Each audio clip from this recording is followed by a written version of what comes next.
afternoon, everybody, and PhinManiacs listeners all over the world. I hope you guys are having a great Saturday, and I hope you guys will have a great weekend as well. It's not Super Bowl week. Might be Pro Bowl week as well, but the big discussion of this week is Senior Bowl week.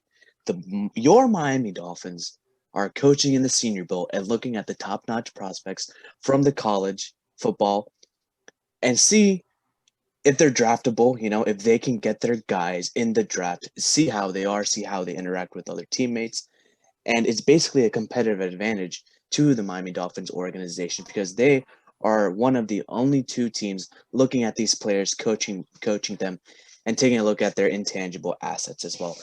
Today we have a special podcast for you as we have a couple of PhinManiacs writers here, and we have a special guest as well. Today, our special guest is Doug from Douglie Do Wrong. Doug, how you doing, my brother? I'm good. I'm doing good, man. I'm very happy to be here. I know you are, man. You're honestly one of the biggest Finns fans I know out there, and you do great work on your YouTube. Tell me a little about what's going on your YouTube channel right now. Right now, I'm getting ready for you got the Senior Bowl, so I'm looking at prospects. I'm getting ready for the off season, reviewing this past season. I got a huge video coming out today, breaking down to his rookie tape. Got a lot of stuff going on over on the channel. Well, that sounds really, really great, and I cannot wait to see the Tua edits. I know you've been working super, super hard on that. I'm pretty sure everyone is going to like that too. Now, I want to get your thoughts on the Senior Bowl. What you think the Senior Bowl might play out like, and what are your thoughts about learning about it, and a couple of players that are there. It's funny too because this Senior Bowl, there's some big standouts that aren't there. Not all of the top people are there, but you have Najee Harris he's going to be there. You got Creed Humphreys, some big names, some big guys that Dolphins are going to be looking at. Dolphins are coaching these guys, and the fact that a 10-6 team is coaching the Senior Bowl is rare. I don't think it's ever really happened, but it's definitely rare. So it's awesome. So it's a very good opportunity for the Miami Dolphins, especially in what's going on in the world, with the COVID and everything and players opting out. And we don't know what the combine's not going to be the combine that we were used to. So with the Dolphins being able to coach these guys at the Senior Bowl, it's huge. It's absolutely huge to get hands on and see these players firsthand. So I'm excited and I'm very happy they got this opportunity because the Dolphins are building something great. They are, and they will be the national teams, and they have a nice roster of players. So today, on this pregame pod, basically, we'll be taking a look at a couple of key position groups and the players there. So for the quarterbacks, we have Ian Book out of Notre Dame, Sam Ehlinger from Texas Longhorns, and Felipe Franks, the former Gator who's now an Arkansas Razorback. Doug, out of those three quarterbacks, which quarterback stands out to you the most and has a possibility of being drafted by the Dolphins based on where our scheme is? See, like looking at these quarterbacks, I don't know. You have, Sam out of Texas, kind of people say remind them of Tim Tebow a little bit. I don't know if that's a good thing or a bad thing because, Tim Tebow kind of sucked in the NFL. He was great in college, but he wasn't great in the NFL. And then you have Ian Book from Notre Dame. He's on the shorter side. I don't know if the Dolphins want to have two quarterbacks on the shorter side there. I don't know. If I see all of these quarterbacks being later rounders, if I did have to go with one, it'd probably be, Sam out of Texas, probably like in the third round, go later. I do expect the Dolphins to draft a quarterback. I don't expect them to, go after Deshaun Watson. I don't expect them to make this big trade. And I don't expect these quarterbacks that want to start to come to Miami like Bradford, or any of that stuff. So I expect them to take a quarterback, not in the first round. Maybe with the second, they do need a viable backup right now. So I do expect it. And so out of those quarterbacks, I'd probably say the Texas quarterback is the most intriguing to me. I want to see how he does. So you really like Ehlinger. I had a lot of doubts about Ehlinger coming into this 2020 COVID season. He shined his freshman year, but as the years went by, he did come off a little bit, and that could have been done due to Tom Herman being the coach down there at Texas. I really like Ian Book. I like how he did at Notre Dame, and he progressed very well. He did pretty good against top ACC competition, but fell a little bit short in the college football playoff games as well. And he's more of like a rollout play action type of quarterback. And it's going to be interesting to see who our offensive coordinator will be. You know, there's a couple of talks that it could be either our running backs coach Eric Studesville, the tight end coach George Gotzi, or somebody else coming from a playoff team this season. You know, they're going to have the scouting reports on all these players and let them know and let the future offensive coordinator know, hey, these are the kinds of guys that fit our scheme or the scheme you're looking to run. This is who we should be taking a look at the draft. Now, as we move on to the running backs, our guy at PhinManiacs here, Chip Turner, has really taken a deep dive into the running backs available. Chip, how you doing today? I'm doing all right. Thanks for having me on, man. Yeah, this crop of running backs, obviously the most notable one is Najee Harris, but there are a lot of interesting cats that you take a look at, and the more you look at these seniors who are coming out, they have really impressed this past week of practice, whether it be blocking, whether it be their pass catching ability out of the backfield. They've really stepped up this year, this past week. And they have stepped up this past week a lot. And Doug, who are some of the running backs you're looking forward to or heard about during the practice that really catch your eye? That could be, you know, a developmental running back taken in the later round or a clear-cut starter within the second or third round. Well, we all know about, Najee Harris, who's just he looked bigger than I thought, to be honest with you, watching 6'2", him at 230. practice. He looked a lot bigger, and I really, a lot of people, I know we're going to get to these players, but a lot of people talk about Devontae Smith and how they really want him or Chase or some, but every time I see Najee Harris, I really want the Dolphins to draft him. But a guy that not a lot, a guy that is doing double duty, Dimitri Felton, running back / wide receiver, he was making some noise, some real noise, especially when they put him in the slot. And the Dolphins need a slot receiver. They have Devontae Parker, Preston Williams. They need that slot receiver that Tua can get the ball to, because Tua is a fantastic slant thrower. I don't know. Maybe we can get Dimitri Felton in the later rounds. I don't know how far where he's going to end up being drafted, but if the Dolphins get Najee Harris, I don't know if his stock's going to skyrocket because of this game, and they're going to have to take him at 18 or potentially. I need him on my team. I don't know how they're going to do it. I just need him on my team. I apologize. I know that Harris's agent didn't even want him to practice. I don't know how much he's going to be doing today, but he is clearly head and shoulders above anybody else in the game. So I don't know how much he's going to improve his own stock today. But you're right about Felton. If anybody really helped their stock, the two I could think of are Michael Carter out of North Carolina, who has just wowed people, not only with his running, but also with his blocking. But you're right about Felton as well. If anything else, I think he is going to find a home somewhere in the NFL. I don't know if it's with Miami, but he's going to find a home somewhere where someone's going to be able to utilize his quickness and his versatility. He's definitely boosted his stock this week. The other couple running backs that decidedly had mixed reviews, I want to say Ramondre Stevenson, who is one of my favorites watching him run. He is a violent runner. His weight I've seen listed anywhere from 230 to 245 pounds. He's not particularly quick. People were saying he did not quite have the burst of the other running backs. But he's definitely smooth. When he goes through a hole, he goes through it quickly, and he has a certain amount of balance until he sees a defender coming in. He simply lowers his pads and goes right through him. I don't know if you saw what he did in the against Florida in the college football playoffs, but that one run he had put on display exactly the type of runner he is. He's not going to run away from anybody. He's not going to break anybody's ankles out of the backfield, but he will run through people. And if you don't get him around the ankles and get him on the ground, he'll keep rumbling forward. Now, do you think he could be Derrick Henry-esque? Not like Derrick Henry, but Derrick Henry-esque. I don't. In a way.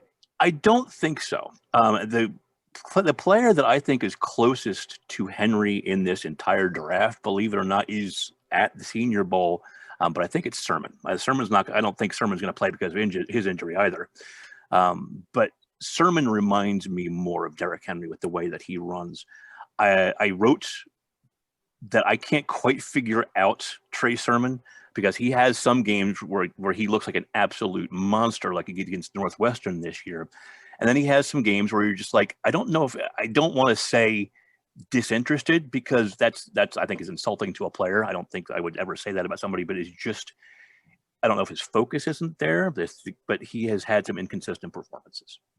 He has, and you want a runner who is very consistent, who can turn out 3 to 4, maybe even 5 yards per carry. I know that's a lot to ask out of a running back, but the Dolphins really need somebody who can be a bell cow, getting the 20 to 25 touches a game in conjunction with Myles Gaskin, Savannah Ahmed, and whoever else could be our running back from the 2020 season as well. Yeah, I have to agree with our guest, though. I 100% want Harris. He is just an absolute monster. We need a Najee petition. That's what we need. Yeah.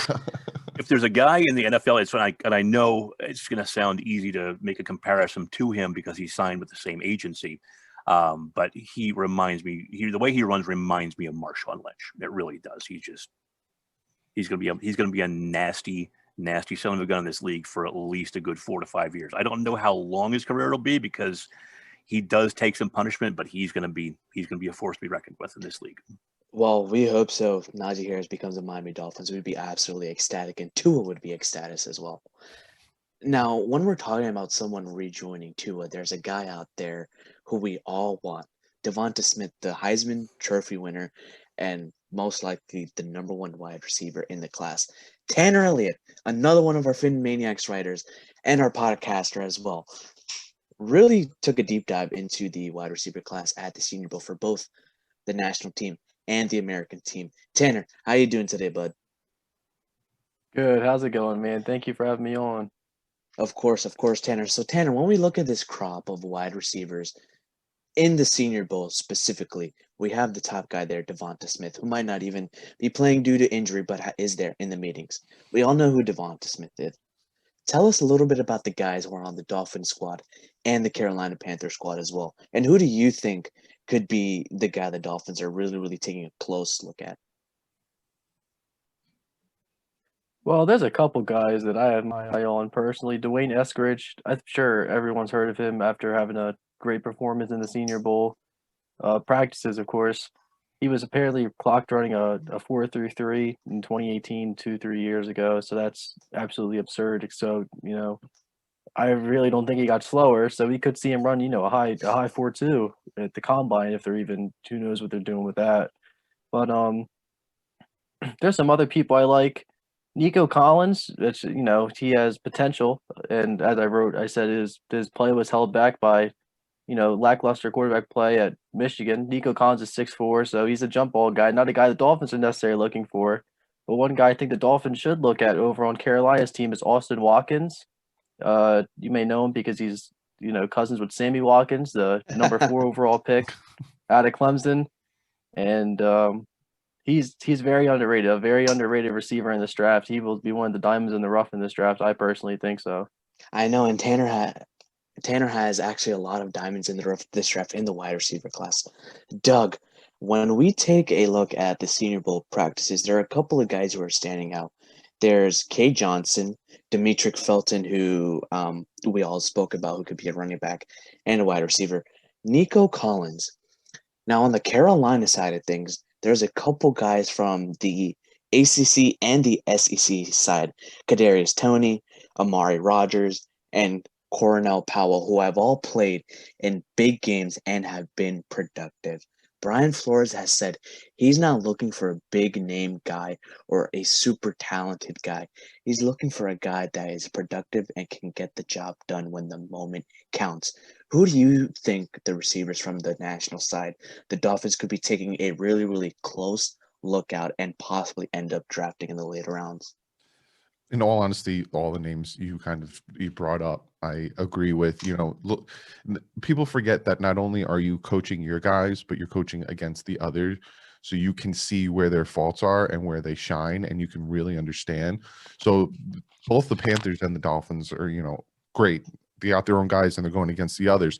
But like you brought up, he even talked about Devontae Smith, because a lot of people don't like Devontae Smith's size, his weight. I think they said around 170, but he didn't weigh in. And then Flores came out, and like you said, he said that's nitpicking.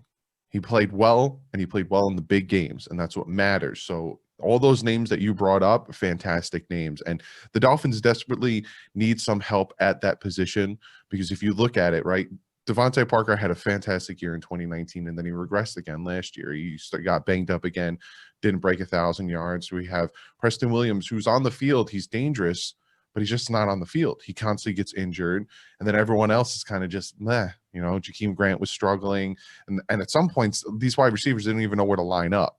So Dolphins desperately need some help at the wide receiver position. So we talk about, the big, tall guys that maybe we don't. I still think we need that as much as we need a slot guy, because we can't really depend on Devontae Parker and Preston Williams. So when looking at this wide receiver core, you got to look at everybody from top to bottom, because the Dolphins are going to take, I said they're probably going to take 2 to 3 wide receivers in this draft, because they need help desperately. That's right. And you're going to need a combination of 50-50 jump ball guys along with wide receivers who can create separation, which the Dolphins badly, and I cannot stress this enough, badly needed. Tanner, can you go through some of these guys who are 50-50 guys and the yard after catch separators? Well, I'll start with the jump ball guys first. Like I said, Nico Collins, he's 6'4", so that alone should, say it as it is. Sage Surratt out of Wake Forest, he's also a jump ball guy, 6'3". But, a guy Devontae Parker size, 6'3", 215. As I said, he can't. Just same thing like Devontae Parker, can't create. Is not very good at creating separation. Has very decent to a little below average speed down the field. So Sage Surratt could be a Devontae Parker part 2 for us if we do get the the chance to draft him, which we would, but not saying we should. And those are two big main guys that I think are jump ball guys, along with Ben Skruick from, sorry if I butchered his name, from Notre Dame. Skowronek. He only played 1 season there. Skowronek, I apologize. He is known for his red zone ability. That is a true red zone threat, jump ball, high point guy right there. And Ian Brooke loved him in the end zone, so that could be another good value pick there. As for yards after the catch guys, Dwayne Eskridge, as I said, he's good. Kay Johnson is also another yard after the catch guy, and so is Tony from Florida. They all would be. Even Shi Smith would even be a good pick for the Dolphins for yards after the catch guys. Amari Rogers would be one too. Yeah, so there's a ton of receivers in this draft. The list can go on and on. That's right. And Tanner, thank you so much for giving us a wide receiver breakdown as well. Now, there's a little bit of a hot topic going around in the league circles, which Brandon and I may have created a little bit. Now, the Dolphins have looked to be set at the tight end position with Mike Gesicki, Durham Smythe, and Adam Shaheen. What's to stop the Dolphins from drafting Kyle Pitts and molding him into a wide receiver, Doug? I don't know if they're going to do that.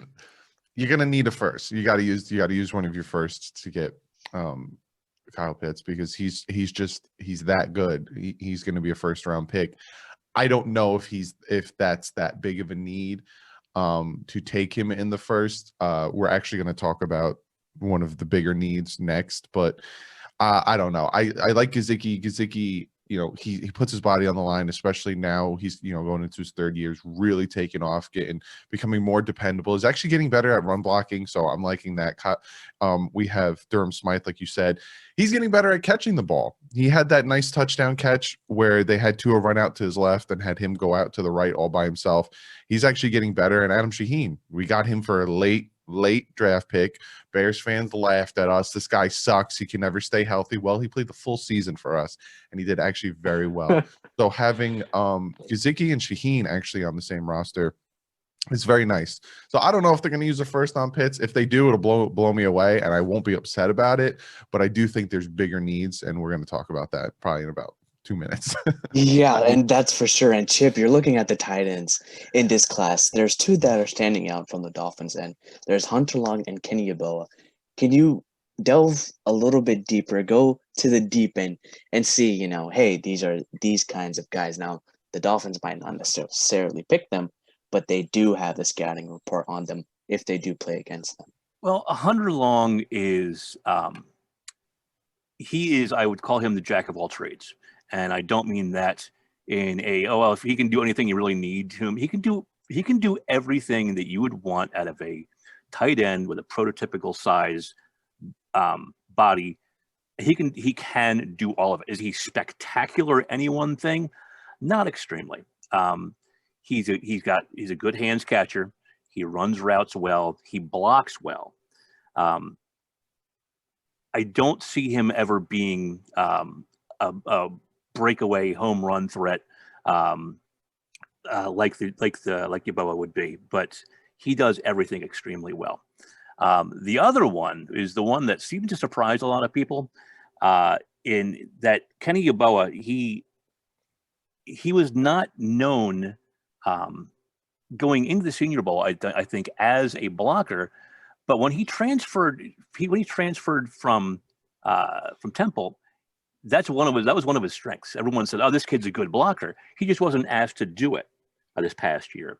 And from what I've seen in his practice reports, is that they said, well, he didn't do very well blocking his first day, but the second day when he got more used to it, it came back very quickly to him because it's something he has done. He wasn't known as that. Everyone's thinking, oh, he's just a receiver that, he's basically going to be a slot type guy. That's not the case. He's a little bit smaller than Hunter Long is, but he definitely also can.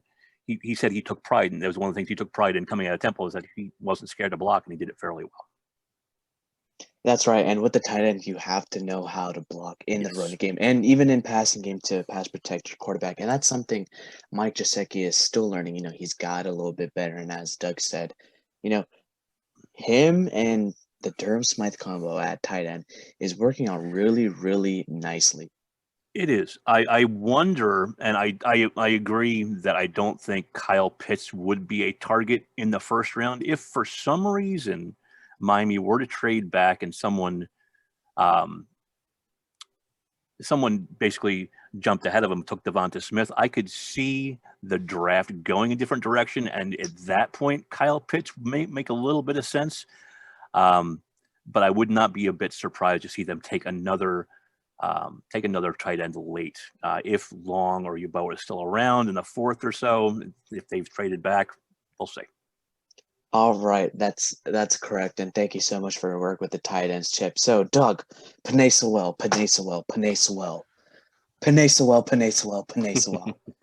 There's more guys out there that are not named Penei Sewell at the Senior Bowl who could be first, second, and third round picks. Talk to me about the number one center in the class, concrete Creed Humphrey. I would love the Dolphins to get Creed Humphrey. He's a name that I was, you looking at him playing, especially at practice, the Dolphins need that in the center. Ted Karras didn't play bad, but he didn't play great.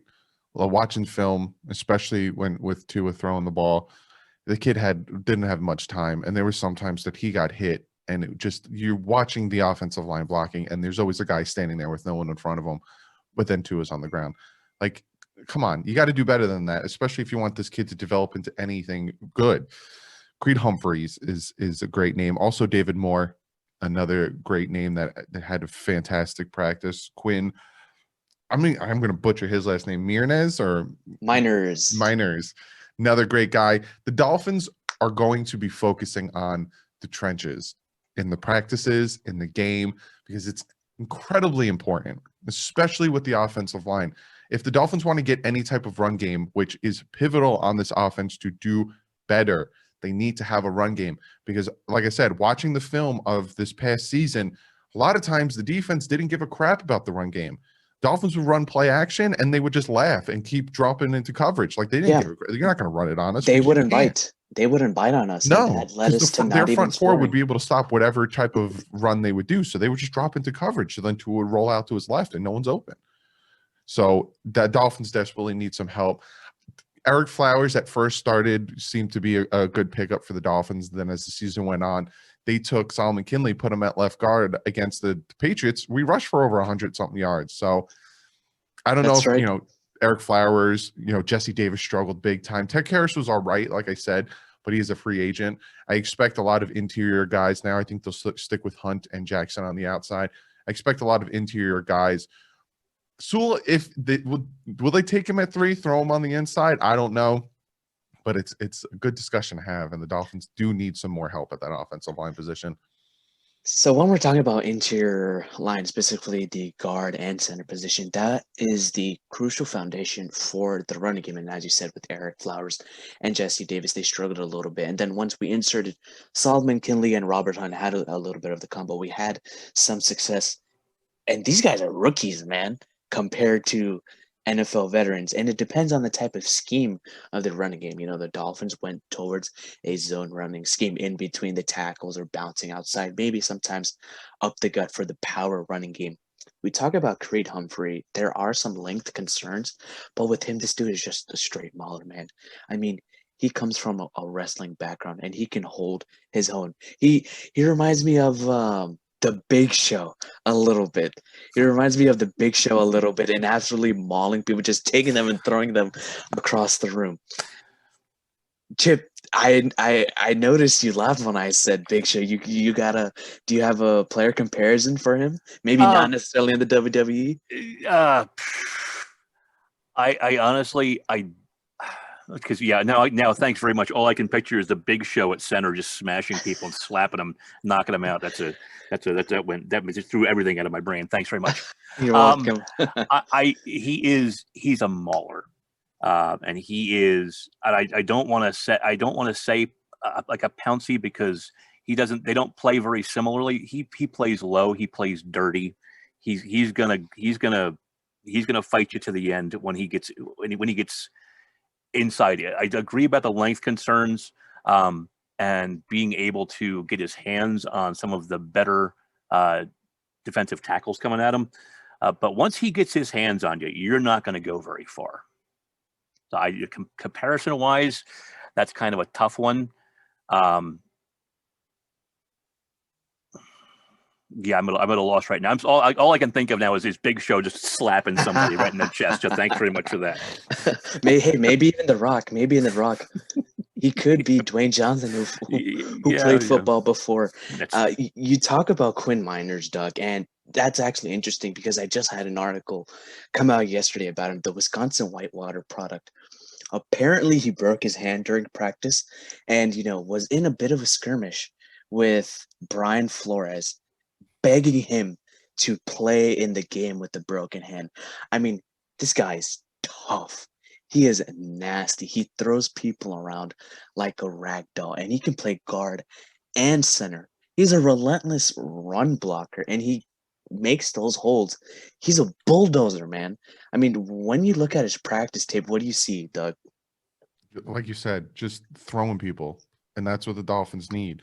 Not only do they need on the interior to be able to throw people, but like we were talking about, they run that zone run. And for that, you need speed. You need to be able to pull. So that's the thing also I'm going to be looking at a lot when it comes to the Senior Bowl. And even when I do my breakdown of the prospects, especially for the interior offensive linemen, you need to be able to pull. There was a lot of times where the Dolphins would try to run to the outsides or they do a quick pitch or something. And these guards weren't quick enough to get out there. And all of a sudden, you have your running back with 2 defenders in front of your face, and you're waiting for the guard to come pull. It's very important for these guards to be able to be quick enough to pull and get over there and make the blocks to open up those lanes. So, yeah, we need those guys who are going to knock you on your butt. Like, Solomon Kinley is one of those guards. He's a big man that is going to push you over. But you ask Solomon Kinley, hey, we need you to run about 8 yards to your right and block for us. He's not going to get over there as quick as, Washington, Gaskins, any of these guys. We need that type of player. We need the player that's a big man that's going to throw you around, but also can get over there quick enough to get over and make those blocks. And you say all of these things, and there's another guy on the squad that reminds me of the kind of guy that can, take on the traps and do the pull blocks and run up. It's Middle Tennessee offensive lineman Robert Jones. He might have come from a JUCO background and a JUCO product, but this guy can play hard. He transitioned from a defensive lineman to an offensive lineman, and let me tell you something. That is a very, very great thing to have in a former offensive lineman. Because why? I mean, he knows the defensive tackle stances. He's played there before. He knows the little nuances and the little footwork of what kind of, pass rush move or what kind of spin move, what kind of blocking move they will try to do to go up against himself. So he'll know the footsteps. He's going to know the certain situations defensive linemen are in. Now, he's not necessarily used to pass blocking. He's going to need a little bit of work on that. But that's every interior lineman, because the main point is to get the run blocking going on. And as you mentioned, when you have a lot of weight on you, you got to maintain that balance. And that's what Robert Jones has. He's got the run game power and the mental acumen to know what to do.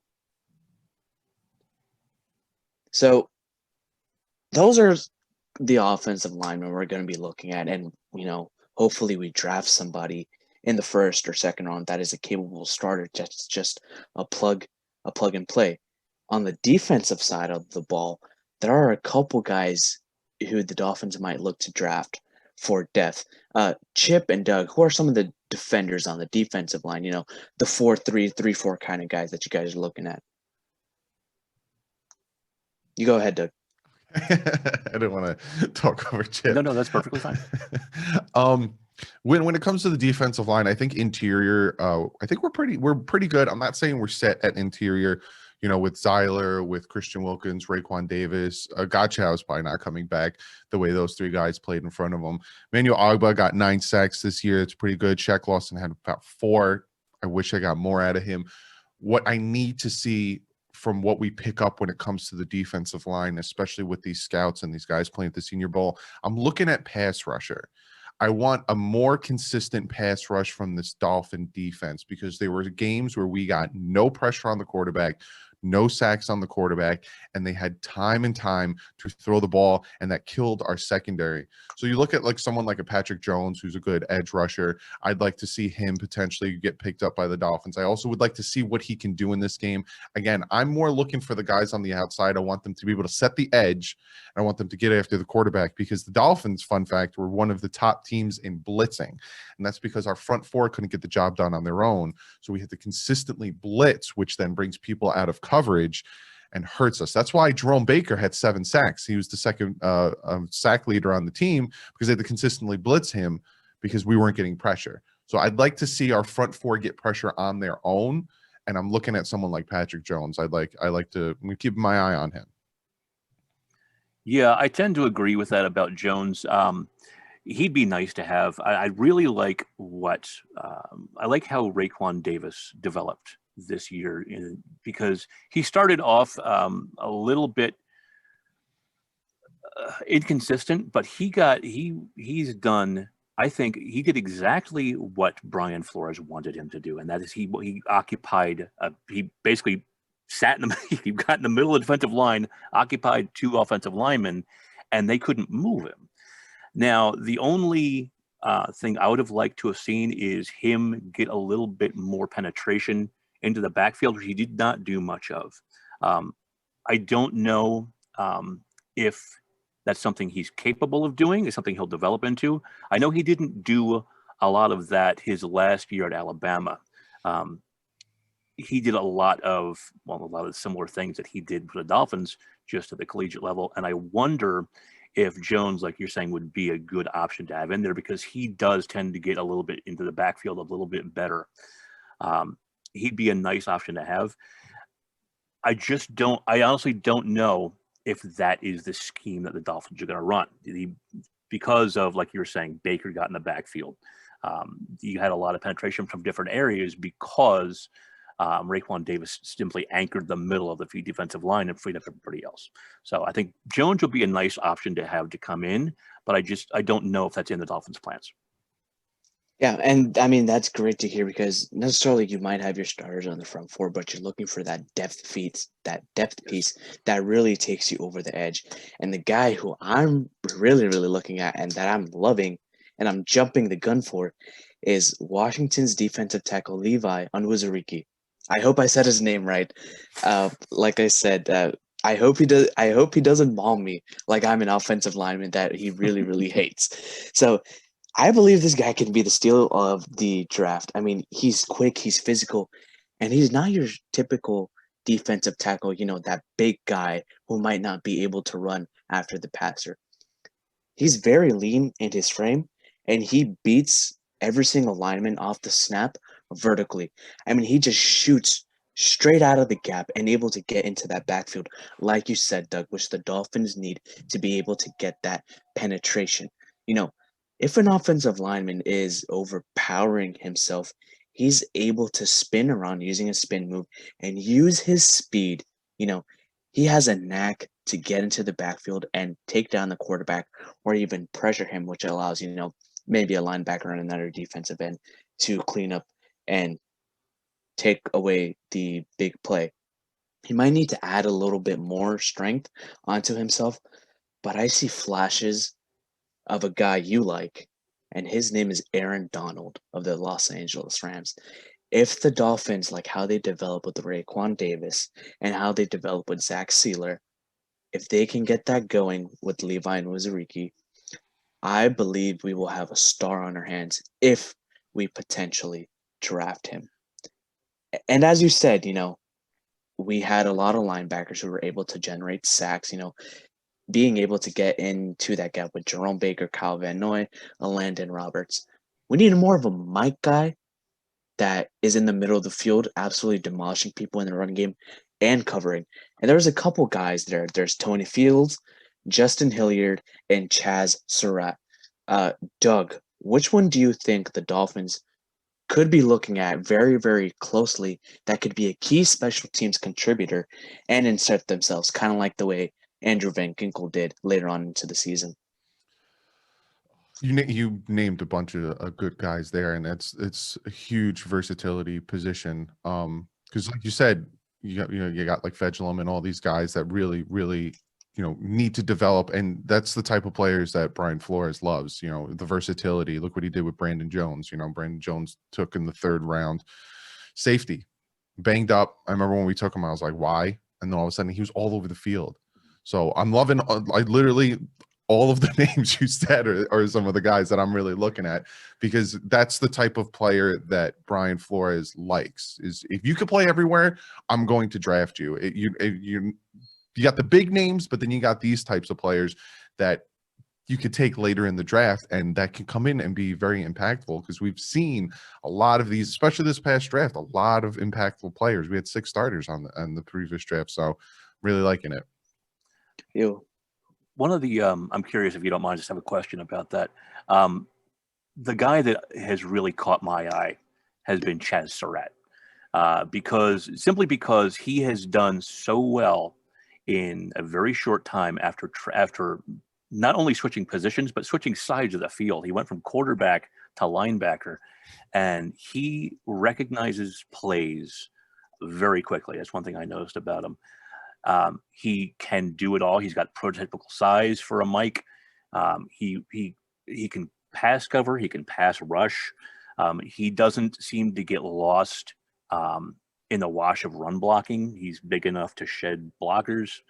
My only question about him is that he's a little bit older than most of your college prospects. I'm curious about his ceiling. I don't know how much better he's going to get, but if the Dolphins could get him, I'd say, somewhere around the late 2nd, somewhere in the 3rd, even if they pick up some extra draft picks, he's a guy I would absolutely love to see at the mic. Yeah, I would like to see him too. And, he's a former quarterback, so he knows the tendencies of quarterbacks as well. And that's a godsend. I mean, how many linebackers do you know in the NFL that played quarterback in college. Not many. Exactly. Yeah. Exactly. That's pretty much it. It's a very short list. Exactly. And Guys, Douglas, as a producer, I'm gonna have to jump in and say Andrew Van Ginkel is on that list. Goodbye. See, there he goes. There he goes. We had to have that Andrew Van Ginkel moment in there. And I'm guessing. Since when did Jason like Andrew Van Ginkel? I thought he hated Andrew Van Ginkel. He loves him, man. Come on. Don't It's say the hair. that. It's the hair. It's the hair. It's the hair. He's like Thor on the field flying everywhere. Got a And lot I more hair than I will ever have in the rest of my life. So I respect And that. I think he's gonna jump in on this segment as well. The defensive backs. I guarantee you, he's gonna say something about Nick Needham out of nowhere. He's gonna come out of left field. Tanner, this is your baby. The defensive backs. Give me the rundown and who you think the Dolphins could draft. Well, this is a very deep class. It seems like we're saying about that about every position. Seems good for us because we have a lot of picks. But Miami does not need a corner. I don't want to draft any corners anymore. I'm done drafting corners. Maybe a sixth round pick on a corner. Other than that, no more corners. There's a couple of guys in here. Damar Hamlin. I'm so sorry. He's a guy that I would like on the Dolphins. I said earlier on Twitter that he reminds me of a more physical Eric Rowe. We're Mhm. looking for a safety that can cover tight ends. Eric Rowe did good in the beginning. He couldn't cover Kelsey. I mean, who can cover Kelsey? I'm not going to hit him too much there, but Darren Waller burned him too. Darren Waller destroyed him. And that alone just is the reason why that game was so close. Every single time Derek Carr just threw up Darren Waller, and it doesn't matter where the ball was thrown. Darren Waller came down with it no matter where Eric Rowe was. Eric Rowe he's good, but he's not the best. So Damar Hamlin, I think, is a person that could definitely switch over to that position and take over. A guy that I see right now is Darren Hall from San Diego State. I definitely think he has potential. If we do draft a corner, I think that it should be him. He is a very small school guy, a little underlooked just because small school guy. Has a bit of an injury. I didn't play too much in college because, the whole pandemic and everything, and he was injured the whole 2017 season, basically, except for 2 games. So I definitely think we should take Darren Hall, in the later rounds, and then Damar Hamlin out of Pitt, actually, with a 3rd, 4th round pick if he's still there. Now, Doug, there's a little bit of talks going around with the Dolphins concerning their safeties. We could have had Mika Fitzpatrick. We know how that went down. Bobby McCain went from nickelback to free safety, and we have Eric Rowe and Brandon Jones as well. Now we're looking for a developmental depth piece and somebody who could, be a key contributor on 2nd and 3rds down as, a 6 cornerback / hybrid safety. Out of the defensive backs list, who's the guy that could fit that mold? It's funny that you brought up the man I don't talk about anymore ever since we traded him. I don't say his name anymore because he's a giant baby. And Brandon Jones has taken his position. He's doing very well. When it comes to the secondary, though, it's interesting because, Tanner brought it up. We're pretty good in the secondary. I will say this, though. Bobby McCain might be a cap casualty this year. So don't be surprised if they do move on from Bobby McCain and we do need to fill in that safety position, but we do have Fedulum. Will he develop into into that spot? No. Or Brandon Jones. I've seen enough of him. Brandon Jones, get rid of Fedulum, get him out. I watched that. I forgot what game it was. I think it might have been the Bengals. I think it was the Bengals he came in. Never again. Kansas City. It was the Kansas City game. Torched in Kansas City. Torched. Every single play was on the field. Never again. But yeah, Never again. The secondary seems to be pretty good. It all depends with Xavier Howard. Again, I don't want him going anywhere. I was saying that banging the table for him with the first 4 games, everyone's getting off of that Xavier Howard boat, and all of a sudden he gets 10 interceptions and people started loving him again. But just got a new agent. Is he going to stick with this contract? Is he going to want more money, this and that? Will the Dolphins trade him to get more? No Igbenogany, Nick Needham, all those players. So when you look at the secondary, it's like Tanner said, if we do take one, it'd probably be like around the 4th round. But watching Alexander, the Dolphins secondary coach, just coach up these guys, and like the attitude he had and the compassion he had and the fire he had, if we are going to take one, it's going to be a good guy, because Alexander coached these guys up so well. But if it is going to be anything, it'd probably be a safety. If I really had to pick a position that the Dolphins were probably going to draft, probably be a safety, because like I said, Eric Rowe, he had 2 bad games against ridiculously good tight ends in Kelsey and Waller.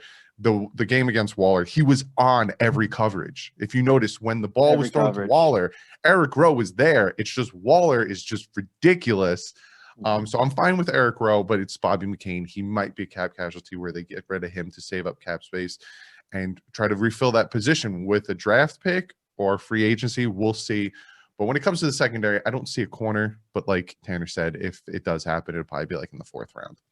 You talk about, defensive backs coach Alexander, and there's a guy there he actually coached in the Senior Bowl who's actually on a squad that can make the transition from cornerback to safety, and that's California defensive back Cameron Bynum. He did get roasted a lot during practice, and that's on one-on-ones. Every defensive back is going to get roasted on one-on-ones. You're not going to have over-the-top help, and you don't know what kind of route the wide receiver is running. So just take that with a grain of salt, everybody. Now, there are 2 safeties that I'm looking at that are not on the Dolphin squad, and they're actually on the Panthers. There's this guy from UCF who's actually shooting up draft boards right now, and his name is Richie Grant. Doug, from practice, from what you've seen and what you've heard and what you know about Grant, who, is very versatile, kind of like a Brandon Jones, a Bobby McCain kind of guy, what would you like to see from him in this game? I'd like to see it, especially with all of these corners. I'd like to see, for me, it's a lot of the hip work. Can they turn? How well do they turn their hips? Especially if he is going to be getting some shots at corner, backpedaling, having to be able to turn, not get burned over the top. We don't want a King situation like the Packers dealt with in the playoffs, where he just forbid, right before the man. half, like, come on, guy, just God don't let him forbid. get past you. That's the biggest thing. And we noticed that happened a few times with Byron Jones without this over the top safety help. He got burnt a little bit. So with this guy, I'd like to see him stick with his man. Don't get burnt, be within the vicinity and just play tight coverage. That's what I like to see. But in safety as well, be over the top, help out.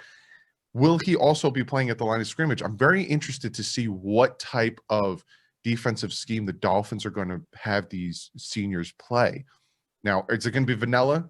Because the offense might be vanilla because we technically don't have an offense coordinator right now. But on defense, is it going to be vanilla, or are you going to see the Dolphins implicate a little bit of their defensive scheme with that, roaming defense, that zero blitz? That I'm very interested to see what they can do, because then we can really see how this secondary will do, because the Dolphins, and especially Brian Flores, love to throw these secondaries in certain positions. And Tanner, there's another guy out there other than Richie Grant. There's FSU safety Hamza Nasruddin. He's not necessarily, quote unquote, a safety. He's a positionless sub-package defender that will be used in the NFL, much like Tyrann Mathieu. Talk to me a little bit That's what we're about. missing. Yeah. That's the key that we're missing as well. And Chip, I see you nodding your head. Tanner, could you?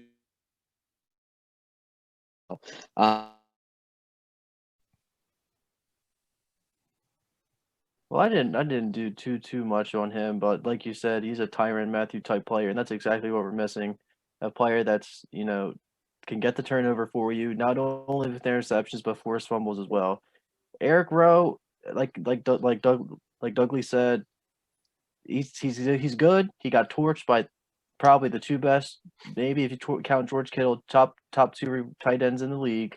So I will give him a break there, even though, he had good coverage on Waller. He just got mossed all the time.